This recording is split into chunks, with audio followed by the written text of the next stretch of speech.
Hi guys, welcome back to my channel. My name is Abdul. So in this video, zan muku bayani akan Web 3.0. So idan muka duba yanzu, kowa da kowa yana magana akan Web 3. Kalmar Web 3 tana trending. So kuma na yi kwana biyu ban kawo wani update ba, shi yasa na ga ya kamata mu magana akan Web 3.0. Domin Web 3 wani sabon abu ne da ya kamata kowa da kowa ya san shi, sannan kuma akwai hanyoyi kala-kala da ake sa millions of dollar da Web 3. So ya kamata a ce kai ma ka san menene Web 3. So da farko, menene Web 3.0?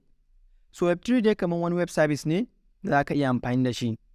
Me yakon a ce kai amfani da centralized service, sai kai amfani da decentralized internet.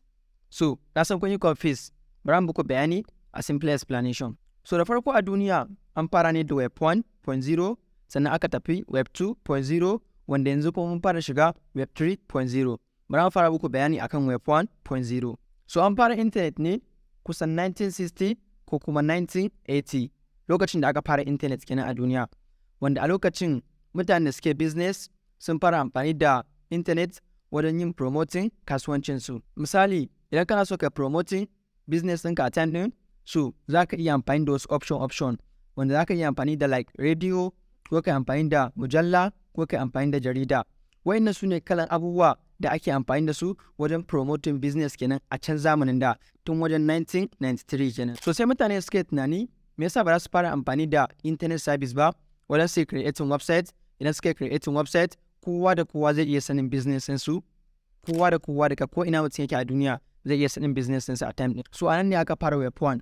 So an fara Web 1 from 1990 to 2005. Shine time da aka fara Web 1 a duniya, wanda a lokacin an yi creating website kala-kala. So a wani website ɗin da aka creating wanda suke under Web 1, abin kawai da za ka iya yi a cikin wannan website ɗin, kai da kake normal user kawai za ka iya karanta abu ne. For example, ni yanzu idan ni ne creating website a wannan lokacin, so ni ne kawai zan dinga yin posting a cikin wannan website ɗin. Kai da kake normal user kawai za ka iya karanta abin da na posting ne. So wannan shine Web 1. So a lokacin da aka yi Web 1, duk wasu website da aka yi a Web 1, abin da ake yi a cikin wannan website ɗin kawai shine kai da kake normal user kawai za ka iya only reading kawai abin da za ka iya yi. Ma'ana kawai za ka iya karanta abu ne, kai ba za ka iya rubuta ba. Wanda ya creating wannan website ɗin shine kawai zai iya posting, kai kuma sai dai karanta abin da ya posting. Sannan kuma sai Web 2.0. Shi kuma Web 2 an fara shi ne daga 2005, wanda har yanzu muna cikin Web 2. So a Web 2 ne aka fara creating wasu kalan manya-manyan platform da muke amfani da su yanzu a duniya, kamar kalan Facebook, WhatsApp, YouTube, Instagram, wanda Web 2 ya tura ci gaba sosai a internet. Amma su kalan wayannan platform ɗin da ake creating ɗinsu na Web 2, a cikinsu za ka iya read, sannan za ka iya writing, ma'ana za ka iya karanta abu, sannan za ka iya rubutawa. For example, yanzu za ka iya zuwa ka shiga cikin Facebook, ko ka shiga cikin YouTube, ko Instagram, za ka iya creating content kai posting, sannan kuma kai ma idan wani ya posting za ka iya gani. So wannan shine Web 2. Web 2 ya tura ci gaba gaskiya sosai a internet a duniya. So amma Web 2 kuma yana da wani problem. Problem ɗin shine idan muka duba kalan waɗannan platform da muke amfani da su na Web 2, platform ne wanda muna amfani da su free ne, ba tare mun je mun sai application ɗin ba, ko muna zuwa mu je mu download application ɗin ne sannan mu dinga amfani da shi free. So wasu mutane suna amfani da waɗannan platform ɗin domin su samu kuɗi, wasu mutane kuma suna amfani da waɗannan platform ɗin domin kawai shiga kawai su ji daɗi kawai su fita. So amma abin da mutane ba su sani ba shine a duniyan nan babu wani abu da za a baka shi free. Duk wani abu da kaga an baka shi, so dole ana benefit da kai. So waɗannan kamfanonin da suke creating platform suna bamu, muna amfani da su, suna amfani da bayananmu ne, suna samun billions of dollars. So na san maybe za ka ce babu damuwa ai tunda suna bamu platform ɗinsu, muna amfani da platform ɗinsu free. So ba wannan bane problem ɗin. Problem ɗin shine baka san ta yaya ake amfani da bayananka ba ana samun kuɗi.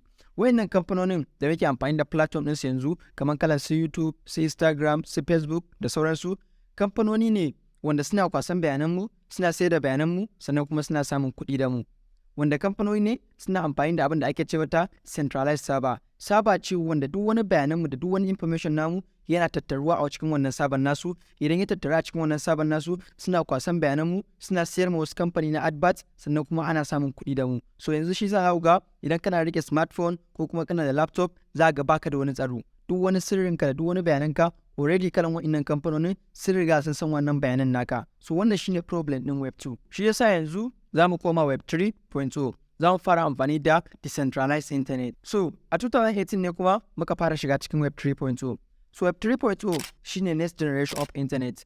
Duk wasu platform da duk wasu abubuwa da ake creating nasu under Web 3, Na farko, ba wani kamfani da zai dinga ma control ɗin bayananka, ba wani kamfani da zai dinga kwasan bayananka yana sayarwa, sannan kuma ba wani kamfani da zai dinga amfani da bayananka yana samun kuɗi. So kawai Web3 ya zo ya ba mu kowa da kowa 'yancin shi ne a duniya. So shi yasa dole za mu koma amfani da Web 3.0. Web 3.0 abu ne wanda idan kana amfani da shi, kai ne za ka dinga amfani da abubuwan da suke under Web 3 kana samun profit. Ba wani kamfani da zai dinga ma control ɗin bayananka. So idan muka duba yanzu misalin kalan abubuwan da aka fara yin su under Web 3, za mu iya cewa cryptocurrency, NFT, DeFi, DAO da kuma dApps. So akwai abubuwa da dama wanda yanzu a duniya an fara creating nasu under Web 3. So ana tunanin nan da lokaci kaɗan duk wani services na duniya ma complete zai iya koma under Web 3. Alright, ina fatan yanzu kun fahimta abin da ake nufi. So da farko dai an fara Web 1 a duniya a 1990 zuwa 2005. Sannan kuma aka tafi Web 2, aka fara Web 2 shi kuma daga 2005 zuwa yanzu da muke ciki, har yanzu muna cikin Web 2. Domin yanzu za ga akwai wasu manya-manyan platform da muke amfani da su yanzu na Web 2, sannan kuma kullum ana ƙara creating wasu platform na Web 2. So amma yanzu ne za mu fita daga Web 2 sannan za mu koma Web 3. Sannan kuma yanzu a duniya za mu fara shiga Web 3. So wannan shine time da za mu fara shiga Web 3, wanda maybe daga wannan shekaran zuwa shekaran gaba za ku yi ta ganin ana ta creating wasu abubuwa suke under Web 3. Idan muka duba yanzu za ku ga akwai application ma kala-kala da ake creating nasu da suke under Web 3. Akwai application da muke ce musu dApp, ma'ana decentralized application. So yanzu duniya za ta canza ne, komai da komai ana tunanin duk wani services na duniya ma zuwa nan gaba zai koma under Web 3. Shi yasa yanzu ya kamata a ce kowa da kowa ya focusing ka tsaya ka samu knowledge akan Web 3, domin Web 3 wani sabon abu ne da ya shigo duniya wanda akwai hanyoyi kala-kala da mutane za su yi amfani da Web 3 su samu millions of dollars. So wannan shine type da ya kamata kai ma ka tsaya ka samu ilimi akan Web 3, sannan kuma ka san hanyoyin da za ka fara samun kuɗi da Web 3. So ina fatan kun daɗin wannan bidiyon, kar ku manta ku danna mun subscribe da like a wannan bidiyon, sai ma da next video.